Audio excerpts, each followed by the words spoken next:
Welcome to Aaron Mahnke's Cabinet of Curiosities, a production of iHeartRadio and Grim and Mild. Our world is full of the unexplainable. And if history is an open book, all of these amazing tales are right there on display, just waiting for us to explore. Welcome to the Cabinet of Curiosities.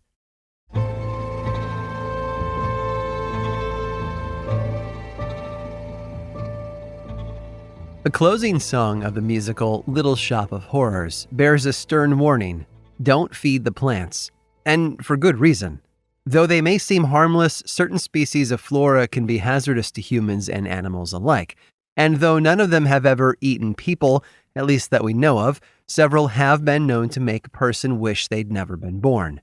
Water hemlock, for example, which is commonly found in the western half of the United States, can cause seizures and crippling abdominal pain prior to death if eaten.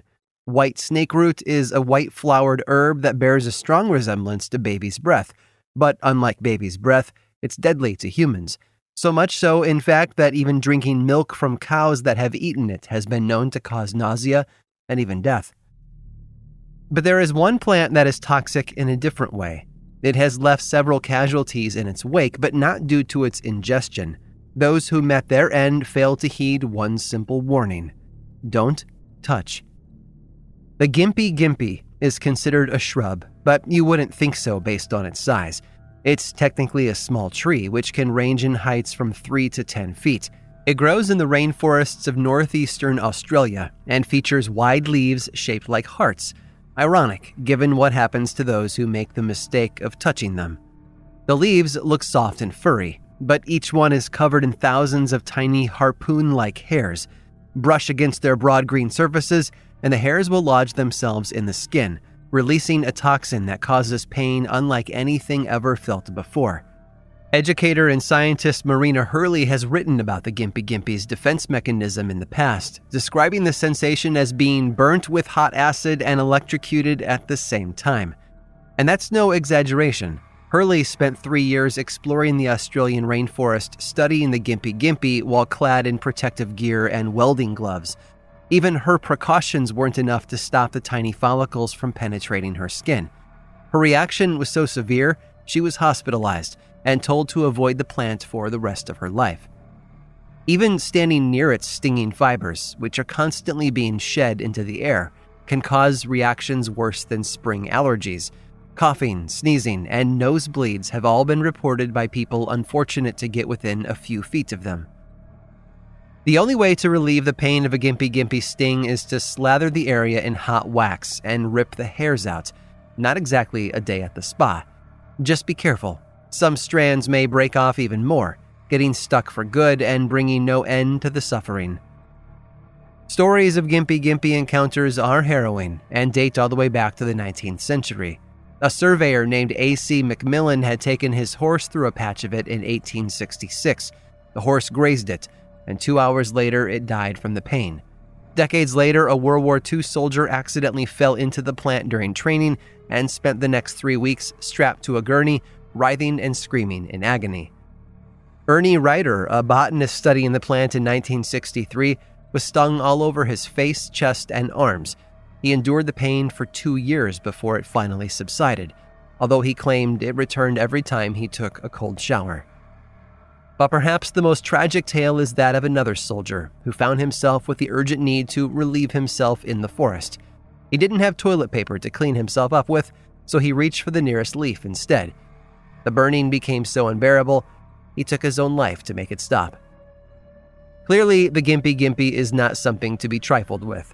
Like the eastern brown snake or the box jellyfish, it's a living species with one of the most dangerous defense mechanisms on Earth. There's a reason why it often goes by its other, more ominous name: the suicide plant.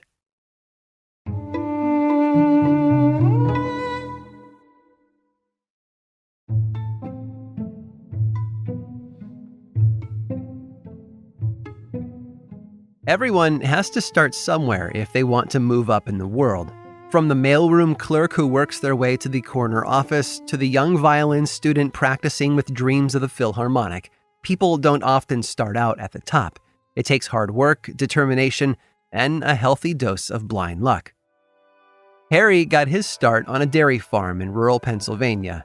Born in 1879, he eventually became a resourceful and opportunistic child.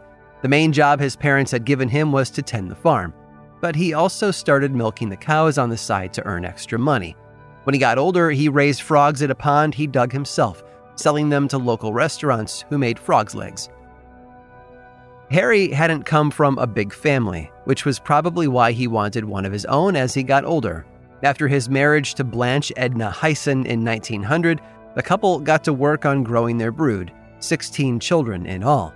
Harry's mother and aunts also moved in with him, which made for a pretty crowded house. Of course, it took a lot of money to feed those hungry mouths. Harry, thankfully, made a decent living working for his father-in-law's cannery before finding his way to managing a dairy farm in Pennsylvania, a job that obviously reminded him of his childhood days. Harry enjoyed his work, and he was quite good at it too, but he also knew that there were bigger opportunities out there.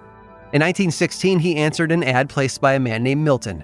He owned several dairy farms in a town an hour north of Harry and hired Harry to work at one of them. A year later, though, he was promoted to manager at a new farm where cows were milked by machines instead of a farmer's bare hands. And that was an exciting glimpse of the future. Sadly, it was also a costly endeavor, one that Milton had no choice but to shutter in 1919.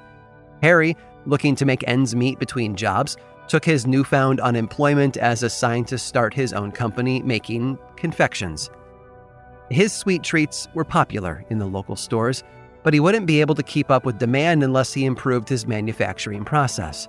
This required capital to buy better tools. He raised enough funds to buy the equipment he needed by selling stock in his new company. It didn't help, though.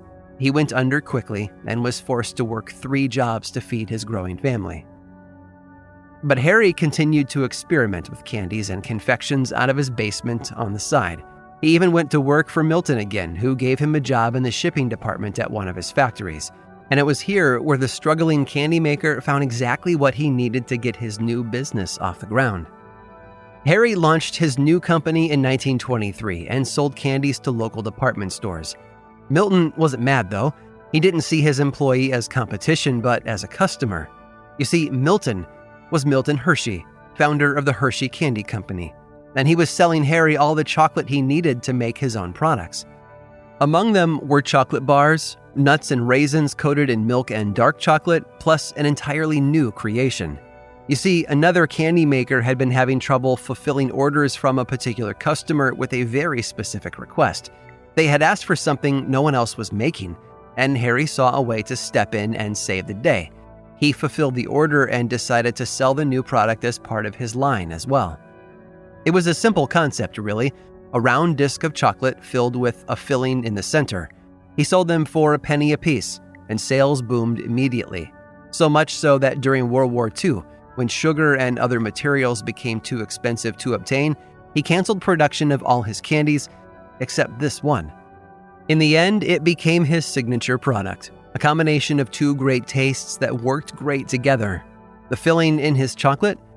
Peanut butter. And thanks to its popularity, Harry's product is still around today. We all just know it by his last name. Harry Burnett Reese, creator of the Reese's Peanut Butter Cup, would go on to become a millionaire thanks to his tenacity and creativity. And he gave us all something to chew on. How's that for a sweet ending? I hope you've enjoyed today's guided tour of the Cabinet of Curiosities. Subscribe for free on Apple Podcasts or learn more about the show by visiting curiositiespodcast.com. This show was created by me, Aaron Mahnke, in partnership with How Stuff Works. I make another award-winning show called Lore, which is a podcast, book series, and television show, and you can learn all about it over at theworldoflore.com. And until next time, stay curious.